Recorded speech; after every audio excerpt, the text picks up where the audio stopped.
हरे कृष्णा। आज मैं आपको उन ठाकुर की कथा सुनाने वाली हूँ जिनके नाम बहुत से हैं, पर जो स्पेशल उनके नाम है मैं उनसे ये कथा चालू करती हूँ।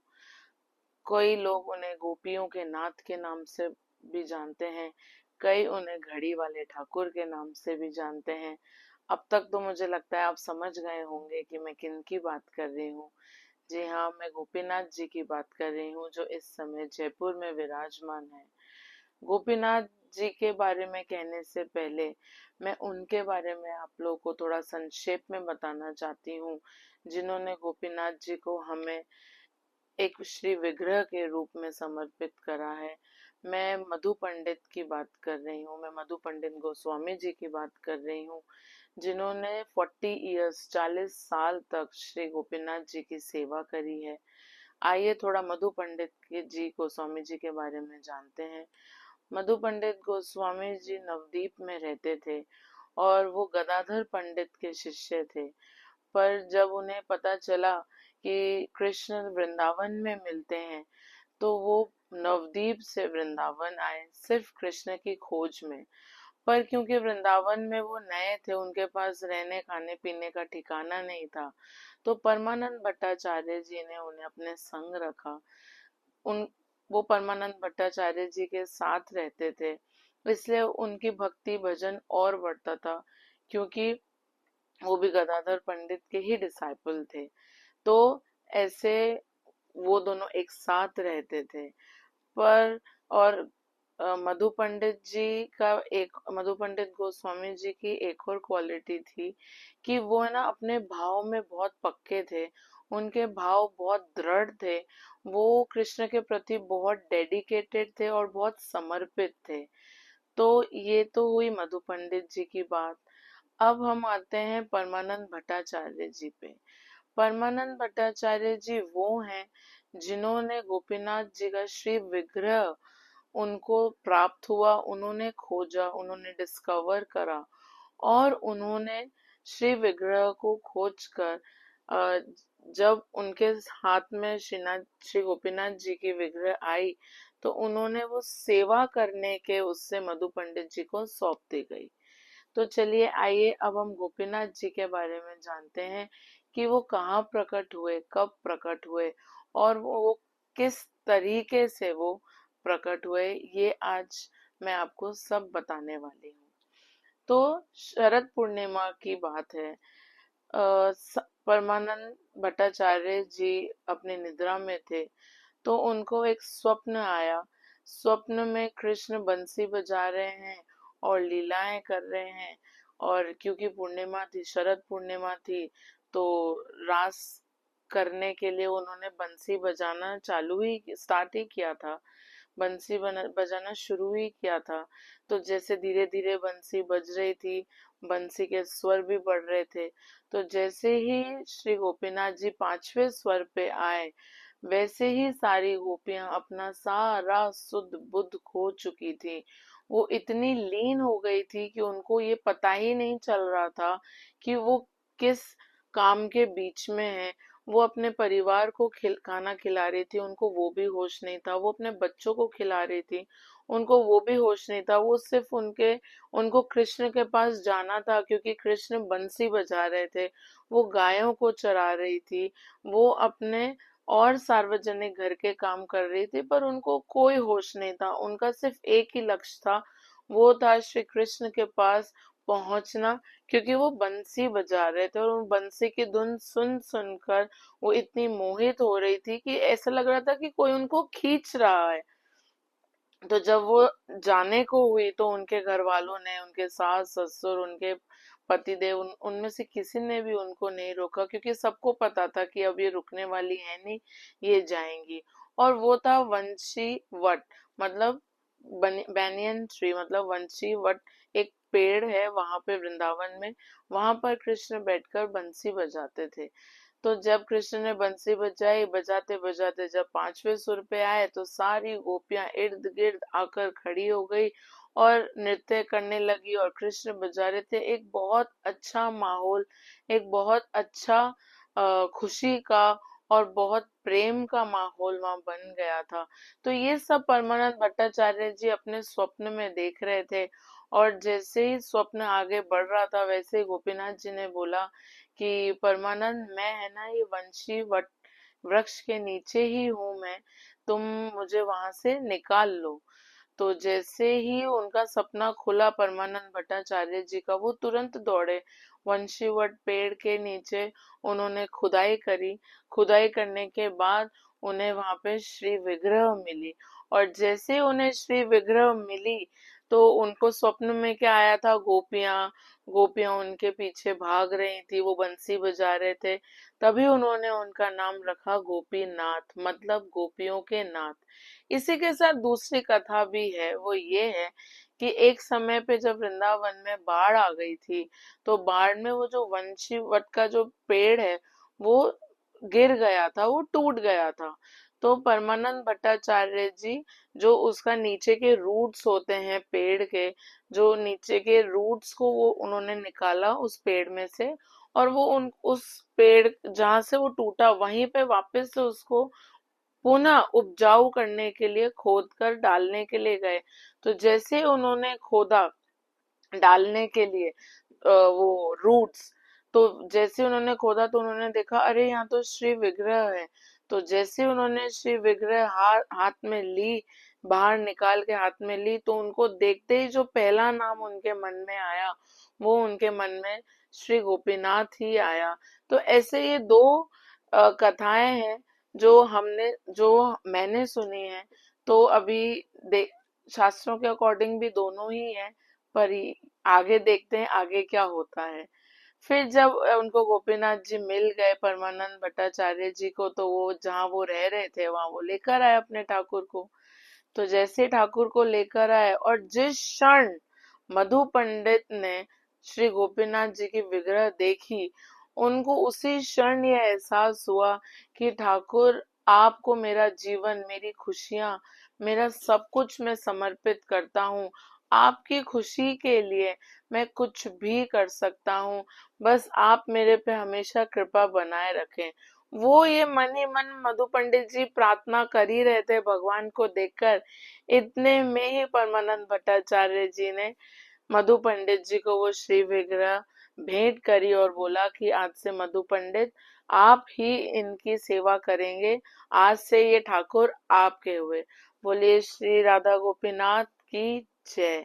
तो जैसे उनको सौंपा वो इतने प्रफुल्लित हो गए, वो इतने खुश थे कि उनसे अपनी खुशी समाई नहीं जा रही थी कि अभी तो मैंने इन ठाकुर के लिए ये भाव ही बनाया था कि मैं आपकी खुशी के लिए अपने जान, अपना जीवन समर्पित कर सकता हूँ, और इतनी देर में आप मेरे पास आ भी गए। तो ये उनको बहुत बहुत बहुत उनको ऐसा लग रहा था कि मेरे ठाकुर ने मेरी कितनी सुन ली। तो ऐसा हुआ। फिर उनको स्थापित मंदिर बनाया। पहले तो वो एक छोटे से झोपड़ी में थे, फिर मंदिर बनाया गया, फिर मंदिर में विराजमान करा। अब आप देखिए कि जो ये प्राकट्य ठाकुर हैं, जैसे कि गोविंद देव जी, मदन मोहन जी, गोपीनाथ जी, वो उनके साथ श्री जी प्रकट नहीं हुई थी, तो उनके साथ श्री जी सबने रखी गई। पर सबका ये भाव था कि श्री जी तो कृष्ण के दिल में रहती हैं, तो इस भले ही वो अकेले प्रकट हुए हो, पर उनके दिल में तो श्री जी है ना।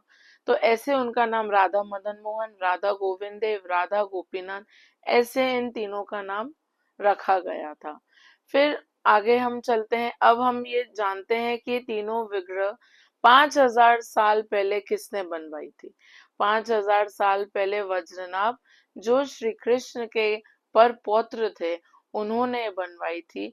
क्योंकि जो उनकी 16,000 माताएं थी, वो बहुत विचलित रहती थी कृष्ण के लिए। तो उत्तरा से पूछकर श्री पद्मनाभ जी ने, श्री वज्रनाभ जी ने श्री विग्रहों का निर्माण करा। श्री विग्रहों का निर्माण करवाया विश्वकर्मा जी से। 3 मूर्तियां बनाई गई थी।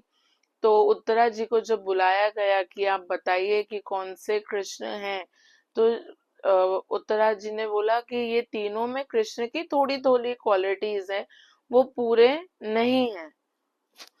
तो बोला अच्छा ठीक है, तो फिर बताइए कौन सी किस में क्या क्वालिटीज है। तो जब मदन मोहन को देखा तो बोला कि इनका जो लोअर बॉडी है, कमर के जो नीचे वाला हिस्सा है, वो पूरा श्री कृष्ण से मिलता है। फिर गोपीनाथ जी के लिए बोला कि इन इन विग्रह का शोल्डर से लेकर वेस्ट तक, मतलब कंधे से लेकर कमर तक का पोर्शन बिल्कुल कृष्ण से मिलता है। और गोविंद देव जी के लिए, जैसे उन्होंने गोविंद देव जी को देखा उन्होंने घूंघट कर लिया। फिर ब्रजनाभ जी ने बोला क्यों आपने घूंघट कर लिया। बोला ये यही शक्ल है, यही सेम फेस है, यही सेम स्वरूप और रूप है श्री कृष्ण का, बिल्कुल भी अलग नहीं है। ये सुनकर विश्वकर्मा जी इतने खुश हुए कि जो उनकी इतनी मेहनत थी, उन्होंने मूर्तियां बनाई, वो वो वो उत्तरा ने अप्रूव करी। तो विश्वकर्मा जी ने ये तीनों मंदिर 5,000 साल पहले ही बनवा दिए थे और वहां पे शिव विग्रहों को स्थापित भी करवा दिया था। पर समय के दौरान ये सारा वृंदावन लुप्त हो गया था, ये तीनों मंदिर लुप्त हो गए थे। ये ये सारे जो श्री विग्रह थी ये भी लुप्त हो गई थी। तो अब इनको डिस्कवर करने के लिए, इनको वापस से प्रकट करने के लिए श्री चैतन्य महाप्रभु ने ये काम लिया था। ये ये अपने ऊपर जिम्मेदारी ली थी कि मैं ही वापस से वृंदावन को रिडिस्कवर करूंगा, वापस से वृंदावन को मैं खड़ा करूंगा। तो ऐसे ही चैतन्य महाप्रभु और नित्यानंद प्रभु का मिशन था कि वो वापस से वैसे वृंदावन को लाएंगे जैसे वो लुप्त हो गए थे। तो ये तो हुई वो बात कि कैसे बने ये तीनों ठाकुर, व्रजनाभ परपौत्र उन्होंने श्री कृष्ण के परपौत्र ने बनवाए। अब ये बात भी हमने सुन ली कि गोपीनाथ जी को मधुपंत गोस्वामी जी कैसे उनको मिले, कैसे ये सब हुआ। अब आई अब चलते हैं थोड़ा आगे। आगे ऐसे कि एक वो नित्यानंद प्रभु की धर्म पत्नी जनवा देवी जी वृंदावन से साल में एक बार, ओ सॉरी, बंगाल से साल में एक बार वृंदावन आती थी सारे विग्रहों के, सारे ठाकुरों के दर्शन करने के लिए। तो जब वो इस बार आई तो वो जैसे उनका क्या स्वभाव था, वो हमेशा क्या करती थी, जैसे वो आती थी वो सारे ठाकुरों के लिए भोग प्रसादी मंदिर में जा जा कर बनाती थी। और बंगाल से सबके लिए सिल्क के पोशाकें और अच्छे अच्छे ज्वेलरी जेवरात सारे ठाकुरों के लिए लेकर आती थी। तो इस बार तो गोपीनाथ जी भी प्रकट हो चुके थे। तो जब वो सारे ठाकुरों को भोग बनाकर, जैसे गोविंद देव जी हो गए, मदन मोहन जी हो गए, राधा रमन हो गए, राधा विनोद हो गए, इन सब के लिए जब वो भोग बनाकर उनको बताया गया गदाधर पंडित द्वारा कि अब तो मधु पंडित गोस्वामी के पास भी राधा गोपीनाथ आ गए हैं, आप वहां पे भी दर्शन कर कर आइए। तो जनवा देवी जी जो कि नित्यानंद प्रभु की धर्म पत्नी थी, वो वहां गई और वो वहां दर्शन करने जैसे ही गई और उन्होंने श्री विग्रह को देखा, तो जैसे गोपीनाथ को देखा उनको ऐसा लगा, मन में भाव आया कि श्री जी थोड़ी छोटी हो गई है, मतलब हाइट के अकॉर्डिंग जितने गोपीनाथ जी की हाइट है उसके अकॉर्डिंग राधा रानी छोटी लग रही है, तो मैच नहीं हो रहा है कपल। तो पर उनको थोड़े ही क्षण में, एक ही क्षण में उनको एहसास हुआ, नहीं नहीं ये बोलना अपराध है, मैं कौन होती हूँ बोलने वाली। जैसे गोपीनाथ की इच्छा, जैसे उनको अपने श्री जी को रखना है वो वैसे ही रखेंगे। तो वो सोच के उन्होंने शयन दर्शन करे और जीव गोस्वामी ने जन्मा देवी के लिए रहने का बंदोबस्त करा था। तो वो वहां जाके शाम रात को शयन करके सोने ही चली गई थी। तो जब वो सोई तो स्वप्न में उनके गोपीनाथ आए। गोपीनाथ आए तो बहुत मुस्कुरा रहे थे। तो जनवा देवी जी ने बोला कि प्रभु आप मुस्कुरा क्यों रहे हैं। बोला तुमने जो सोचा जनवा बिल्कुल सही सोचा। हाँ, श्यामा प्यारी की हाइट थोड़ा मेरे से छोटी है, थोड़ा हम मिसमैच लग रहे हैं, पर ऐसा करो तो तुम बनवा दो दूसरी राधा रानी। तो वो शांत खड़ी हो गई, सपना देख रही थी जनवा देवी जी, उसमें भी वो शांत खड़ी हो गई। इतने में जो राधा रानी, जो श्यामा प्यारी गोपीनाथ जी के बाजू में जो शॉर्ट हाइटेड वाली थी, वो खुद बोली, बोला जैसे मेरे प्रभु को पसंद है जनवा, मुझे वैसे ही तुम बनवा दो, ताकि ये कप मतलब ये जो हम गोपीनाथ जी और राधा रानी का जो ये अभी मिसमैच हो रहा है वो सही हो जाए।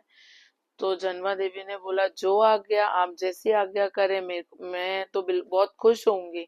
तो जैसे वो सुबह उठी, वो तुरंत बंगाल के लिए निकल गई, क्योंकि अब तो उनको दोनों से ऑर्डर मिल चुका था, किससे, गोपीनाथ जी से और श्यामा प्यारी से, कि अब तुम्हें राधा रानी बनानी है मेरे लिए। तो वो तुरंत बंगाल गई, सुबह उठते ही नाव ली और बंगाल चली गई। बंगाल जाते ही उन्होंने एक कारीगर को बुलाया, जो धातुओं का कारीगर था, उसका नाम था नयना। नयना को बुलाया, नयना को बोला कि देखो, राधा रानी की श्री विग्रह जल्दी बनाओ, क्योंकि मुझे वृंदावन भेजनी है। तो अब वो बना रहे थे नयना, विग्रह के फीचर्स बना रहे थे, नैन नक्श बना रहे थे, आंख बना रहे थे, होठ बना रहे थे। पर जनवा देवी जी को अच्छे ही नहीं लग रहे थे, क्योंकि उनका भाव महारानी के प्रति कुछ इस प्रकार था कि वो नयना को बता ही नहीं पा रही थी। तो नयना ने भी आखिर बोला कि आप बना लीजिए, मैं यहाँ बैठता हूँ। तो उन्होंने, जनवा देवी जी ने रातों रात इतनी अद्भुत, इतनी सुंदर, इतनी आकर्षित श्यामा प्यारी बनाई कि वो खुद देखकर इतनी खुश हो रही थी कि आप इतने अच्छे रूप में निकल कर आई है, तो मुझे भी नहीं पता था कि मैं इतना अच्छा बना सकती हूँ। तो जैसे राधा रानी यहाँ पे तैयार हो गई, वैसे ही जनवा देवी जी ने बंगाल से एक बोट का इंतजाम किया, नाव का इंतजाम करा, किसके लिए, राधा रानी को कहाँ भेजने के लिए, वृंदावन भेजने के लिए। ये सारी लीलाएं वृंदावन के लिए हो रही हैं, जयपुर अब तक हम आए नहीं हैं। तो वृंदावन भेजने के लिए जनवा देवी जी ने बोट तैयार करवाई। बोट तैयार करवाई, अब राधा रानी के साथ कौन कौन जाएगा? तो उन्होंने परमेश्वर ठाकुर, अब परमेश्वर ठाकुर कौन है? ये कृष्ण के अष्ट सखाओं में से एक सखा है और नित्यानंद प्रभु के डिसाइपल हैं। परमेश्वर ठाकुर को बोला, नरोत्तम दास ठाकुर को बोला, और ऐसे और एसोसिएट्स को बोला कि आप राधा रानी के साथ जाइए और इनको वृंदावन सुरक्षित पहुंचाइए, किसके पास, गोपीनाथ के पास। तो जबकि जनवा देवी ने पहले ही श्रीनिवासाचार्य और श्यामानंद गोस्वामी जी को, नरोत्तम दास ठाकुर जी को पत्र लिख दिया था कि बंगाल से बोट निकलकर नवदीप होकर एक दिन के लिए कटवा रुकेगी। तो कटवा जब रुकने वाली थी, तो श्रीनिवासाचार्य और नरोत्तम दास ठाकुर और श्यामानंद प्रभु ने, गोस्वामी ने पूरा सबको बता रखा था कि एक दिन के लिए राधा रानी आने वाली है, कटवा में रुकने वाली है। तो हम जितना चाहे उनके दर्शन कर सकते हैं, दर्शन का लाभ उठा सकते हैं, उनकी जितनी पूजा अर्चना हमें करनी है हम कर सकते हैं। तो जब बोट बंगाल से होते हुए नवदीप, नवदीप से होते हुए कटवा पहुंची। अब कटवा कौन सी जगह है? कटवा वो जगह है जहाँ श्री चैतन्य महाप्रभु ने संन्यास ग्रहण करा था। तो कटवा एक दिन रुके, फिर जैसे कटवा रुके तो सबको परमेश्वर ठाकुर ने अंदर बोट में बुलाया, जो सारे सेवाधारी, जो सारे संत आए थे, जो सारे भक्त आए थे श्री जी का दर्शन करने के लिए, सबको बोट में बुलाया कि करिए, आप लोग भी दर्शन करिए। तो जैसे ही श्रीनिवास जी ने, क्योंकि ढकी हुई थी महारानी, ढकी हुई थी, पर जब भक्तों को दर्शन कराने के लिए जैसे ही श्री जी का मुख खोला गया, श्रीनिवास आचार्य इतने खुश हुए, इतने खुश हुए कि वो सोने की मोहरें लुटा रहे हैं, वो जेवरात लुटा रहे हैं, सब लुटा रहे हैं कि देखो हमारी कितनी सुंदर राधा रानी है। पर जब बोट निकल रही थी, वो बताना मैं भूल गई, जब बोट निकल रही थी बंगाल से, तब जनवा देवी ने परमेश्वर ठाकुर को 700 सोने के सिक्के दिए थे, सिल्क के कपड़े दिए थे और कुछ जेवरात सारे ठाकुरों के लिए दिए थे, जैसा वो हमेशा करती हैं। वो जब आती हैं सारे ठाकुरों के लिए कुछ ना कुछ लेकर आती हैं। तो इस बार उन्होंने परमेश्वर ठाकुर को ये सेवा दी कि आप सबको दे दीजिएगा। पर श्रीनिवास आचार्य इतने खुश थे और राधा रानी को देखकर सब ही इतने खुश और मोहित हो रहे थे कि सबने पूरी रात, क्योंकि एक ही रात महारानी कटवा में रुकी थी, तो सब ने हरे कृष्णा कृष्णा कृष्णा हरे हरे, हरे राम राम हरे हरे का संकीर्तन किया, खूब नृत्य किया, खूब छप्पन भोग की प्रसादी थी, सबने वो पाई। अब सुबह हो गई। जैसे ही सुबह हुई तो वो कटवा से सीधा वृंदावन का उनको एक लंबा रूट तय करना था। तो श्रीनिवास आचार्य ने भीर ब्रह्मगम करके एक वो थे डकैतों के लीडर थे, उनको इन्फॉर्म करा कि भाई हम सब आ रहे हैं, क्योंकि नदी के थ्रू था। तो इसलिए उनको इन्फॉर्म कर दिया कि कुछ भी ऐसा नहीं होना चाहिए जिससे हमारी महारानी को कोई तकलीफ हो। तो वो पूरे तैयार खड़े थे। वृंदावन में तो ऑलरेडी पता ही था कि श्यामा प्यारी आ ही रही हैं, तो सब बहुत उत्साह बन रहा था, एक फेस्टिवल टाइप बन रहा था कि गोपीनाथ की राधा रानी आ रही है, गोपीनाथ की राधा रानी आ रही है। सब इतने खुश थे, इतना कीर्तन नृत्य सब हो रहा था। तो जैसे ही नाव कहाँ पहुंची, वृंदावन पहुंची, यमुना नदी से होकर जैसे ही नाव वृंदावन पहुंची, वैसे ही सबने जय श्री राधे, जय राधा गोपीनाथ के नारे लगाए। और जैसे ही श्री जी के विग्रह को लेकर आए अंदर, और गोपीनाथ के लेफ्ट हैंड साइड, क्योंकि गोपीनाथ ने जन्मा देवी को सपने में बोला था कि ये जो छोटी श्री जी हैं इनको तुम मेरे राइट हैंड साइड मतलब सीधे हाथ की तरफ रखना, और जो तुम बड़ी राधा रानी बनाओगी, श्री जी बनाओगी, उनको तुम मेरे लेफ्ट हैंड साइड रखना। तो उन छोटी राधा रानी को उठा के राइट हैंड साइड रखा गया, और ये जो बंगाल से राधा रानी बनकर आए इनको उठा के कहाँ रखा गया, गोपीनाथ जी के लेफ्ट हैंड साइड रखा गया। तो जैसे ही लेफ्ट हैंड साइड महारानी को रखा गया, रघुनाथ दास ठाकुर का ये भाव आया कि हे राधा रानी, हमें और कुछ नहीं चाहिए, बस आप हमें अपना दास अनुदास अनुदास बना लीजिए। और जय राधा गोपीनाथ, जय राधा गोपीनाथ के नारे लग रहे थे, उनका जय जयकार हो रहा था। एक प्रफुल्लित माहौल था पूरे वृंदावन में, सब उत्साह से भरे हुए थे। जो दुखी भी थे वो भी इतने खुश थे कि श्यामा जो साक्षात हमारे यहाँ प्रकट हो गई है। तो ये सब बहुत बहुत खुशी आनंद का माहौल चल रहा था। इतने में जब ये सुना जन्मा देवी, और सब जन्मा देवी को धन्यवाद दिल से कह रहे थे कि उन्होंने ही आज श्री जी को सच में यहाँ भेजा है, नहीं तो हमने तो कभी ये सोचा ही नहीं था।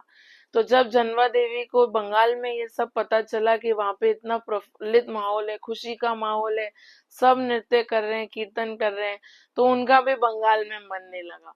वो भी आ गई वृंदावन। जैसे वृंदावन आई, सीधा गई गोपीनाथ जी के दर्शन करने। गोपीनाथ जी के दर्शन करने के बाद उन्होंने राधा रानी को, उनके लिए गोपीनाथ जी के लिए भोग बनाया। गोपीनाथ जी के लिए भोग बनाने के बाद प्रसादी पवाई। प्रसादी पवाने के बाद गोपीनाथ जी को बोली कि गोपीनाथ जी, अगर आज मैं सबके दर्शन करने नहीं गई तो सब मेरे से रुष्ट हो जाएंगे कि क्यों भाई जनवा आई, सीधा गोपीनाथ के पास ही चले गई, हमारे पास क्यों नहीं आई। तो मैं होकर आती हूँ। तो सब ठाकुर ने बोला बिल्कुल जाओ। तो वो गोविंद देव जी गए, मदन मोहन गए, राधा रमन गए, राधा विनोद जी गए, सब जगह दर्शन कर कर आई। अब दर्शन करके जैसे ही आई वैसे उनका शरीर, उनकी लीला समाप्त हो गई। और वहां के जो मौजूदा संत थे वो ये कहते कि वो एक लौ की तरह जो छोटी राधा रानी थी वो उनमें चली गई, क्योंकि वो थी अनंग मंजरी। अनंग मंजरी कौन, राधा रानी की छोटी बहन। तो वो अनंग मंजरी का रूप थी कौन, जनवा देवी जी।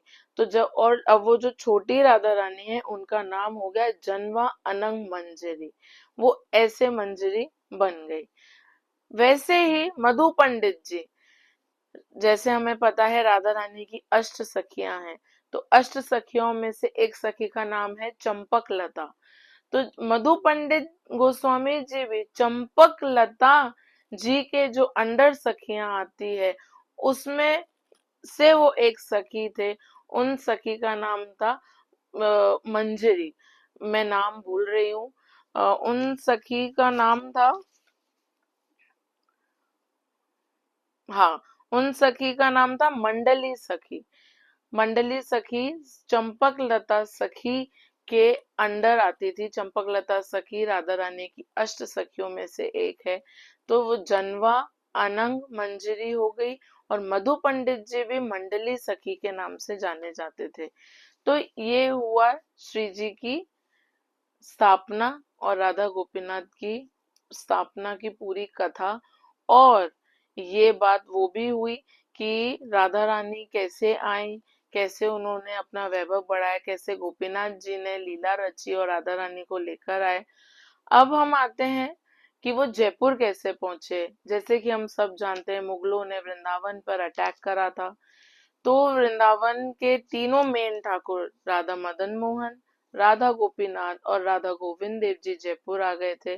जयपुर के राजा राजा राय शिल जी ने इन तीनों ठाकुरों के आने का इंतजाम करा था। इन तीनों ठाकुरों के लिए मंदिर बनवाए गए थे। पर जैसे हमें मदन मोहन की कथा मैं आपको कभी सुनाऊंगी, तब हमें पता चलेगा कि मदन मोहन जी करौली कैसे पहुंचे। वो भी एक बहुत प्यारी और अद्भुत कथा है, बिल्कुल सुनाऊंगी। उसके बाद अब अभी एट प्रेजेंट जयपुर में राधा गोविंद देव जी और राधा गोपीनाथ जी विराजमान है। हाँ, आज भी हम उनके तुलसी वस्त्र जो है मधु पंडित जी के, जो तुलसी की कैप, तुलसी का कोट, तुलसी की जपमाला, ये सब हम देख सकते हैं। पर एक जो सवाल जो एक संत ने पूछा कि ये तीनों ठाकुर के सिग्निफिकेंस, ये तीनों ठाकुर के महत्व, इम्पोर्टेंस क्या है। तो एक उन्होंने बोला कि उन्होंने मधु पंडित जी ने बोला कि जो मदन मोहन जी हैं वो सेवा प्रदान करते हैं, वो संबंध ठाकुर हैं।